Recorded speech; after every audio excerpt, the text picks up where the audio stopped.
जय बाळमामा. माझी चिमणी पप्पांच्या खुशीत किती शांत झोपले. म्हणतात ना, लेकीचा जीव बापात आणि बापाचा जीव लेकीत.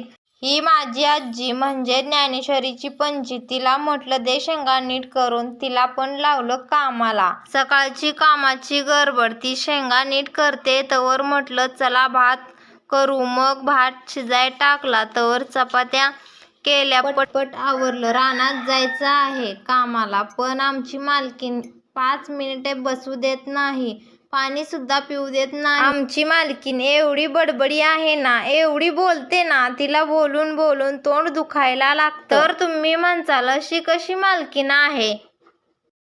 तर ही आहे आमची मालकीण.